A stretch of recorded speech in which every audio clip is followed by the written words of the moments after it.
மதியாபரணம் வாகீசன் என்கின்ற கனடாவை சேர்ந்த ஈழத்து தமிழர் கனடாவினுடைய இராணுவத்தினுடைய அதி உயர் விருதான MMM என்கின்ற அந்த விருதை பெற்றிருக்கிறாரு.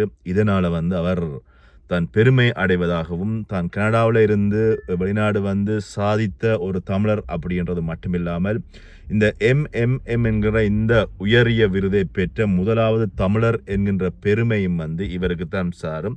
அது மட்டுமில்லாமல் 30 ஆண்டுகளாக கனடா இராணுவத்தில் பணியாற்றி இப்போ ஓய்வு பெறுகின்ற இந்த வேளையில் இந்த குறிப்பிட்ட இந்த மதியாபரணம் வாகீசன் என்கின்றவருக்கு இந்த உயரிய விருது கனடா இராணுவத்தினரால் கொடுக்கப்பட்டிருக்கிறது. இது அவருடைய வாழ்க்கையில் தான் கனடாவில் இராணுவத்தில் பணியாற்றி ஓய்வு பெறுகின்ற பொழுது தான் பெற்ற அதி உயர் விருது என்பது மட்டுமில்லாமல் தன்னுடைய பணிக்கான சாதனைக்கான விருதாகவும் அவர் இந்த விருதை பார்த்து பெருமை கொள்வதாகவும் சொல்லியிருக்கிறார். தான் எதிர்பார்த்த இந்த விருது கிடைத்ததில் தனக்கு சந்தோஷம் அப்படின்னு சொல்லியும், அது மட்டுமில்லாமல் வெளிநாடுகளில் சாதிக்க முடியாது அப்படின்னு நினைக்கின்ற இளைஞர்களுக்கு இப்படியான விருதுகள் அல்லது இப்படியாக கிடைக்கின்ற ஒவ்வொரு விருதுகள் சாதனைகளாக எங்களுடைய ஈழத்தமிழர்களை பார்க்கின்ற வெளிநாட்டினால் வழங்கப்படுகிற விருதுகள் எல்லாமே அவர்களினுடைய அடுத்த கட்ட வளர்ச்சிக்கு ஏதாவது ஒரு பங்களிப்பை வழங்கக்கூடிய விருதுகளாக தான் பார்ப்பதாக சொல்லியிருக்கிறாரு மதியாபரணம் வாகீசன் என்கின்ற